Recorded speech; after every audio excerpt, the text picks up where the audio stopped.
Kung dugay ko mauli, buki kion og simhuton sa akong bana ang akong liki.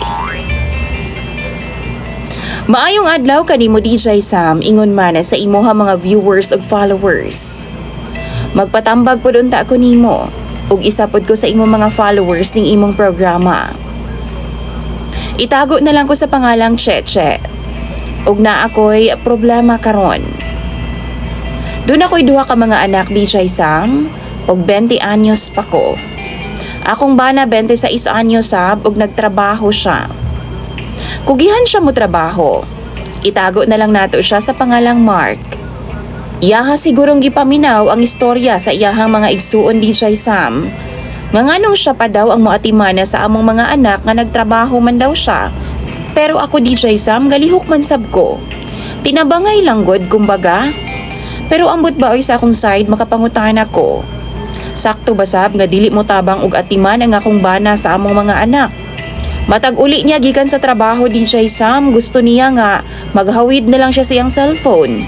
Mag wifi na lang na siya DJ Sam. Tapos kung maghatag ug maghawid pud ko sa iyahang kwarta, kanang ihabang paypusan DJ Sam. Bago pa lang gani niya gitunol ang kwarta, tapos iyahan na dayong pangitaon. Pangitaan ko niya DJ Sam kung asa na daw napunta ang iyang mga hinaguan. Samantalang ako ba yung ginapalit no natural ang amo ang mga needs. Sama sa gamit sa mga bata, sabon, gatas, bugas, sudan, kanang mga kinahanglan no namo matag adlaw ba. Pero magsigi siya yaw-yaw DJ Sam kung mahurot na ang kwarta nga iyang gihatag sa akua. Tapos naapay time DJ Sam, diyang nag-eskwela pa kog college. One sem ra gid in taon nga akong nahuman. Kay mga suko man na sila kung madugay kog uli. Sayod man unta sila DJ Sam nga normal ra gyud na sa college. Kana bitong magabin-an, samot nagway sakyanan, tapos ting pauli na nako. Masuko gyud na sila DJ Sam, labi na nga akong bana. Tapos magtumo-tumo dayon na siya istorya nga naglaag-laag lagi daw ko. Nagkuyog-kuyog daw ko sa akong mga barkada. Wa ra ba gyud ko mag-ingon ana DJ Sam. Tapos inig-uli na ako DJ Sam no. Buki kion gud na niya ang akong gitiay. Tapos simhuto niya ang akong bilahan kung duna bay baho.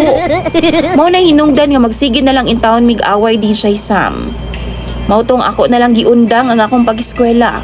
Gi-give up na lang nako. Kay gubot naman gid kaayo taga-uli nako. Tapos isa pa nako ka problema kay diri manggod ko nagdako sa akong apuhan. Pero gusto sa akong bana maglahi lagi mi. Dili na mi mangipon sa akong lola. Kay nangipon raman mi karon. Pero DJ sa maluoy po din taon kong biyaan ang akong apuhan. Tiguang na pod si lola. Og akong hunahuna no, siya rabay nag-atiman sa ako adi hanggang may pakuhangtod nga naminyo na lang ko. Tapos ako ra siyang biyaan tungod sa ako ang bana. Tapos sa mga silingan DJ Sam, nahimo na gid taon ming dautan. Alangan, bisan unsa raman ang tumo-tumo nga istorya sa akong bana. Tapos every time nga apaso na ako ang akong bana no, masuko ang among silingan. DJ Sam, unsa bay angay na akong buhaton ani ako ang bana karon?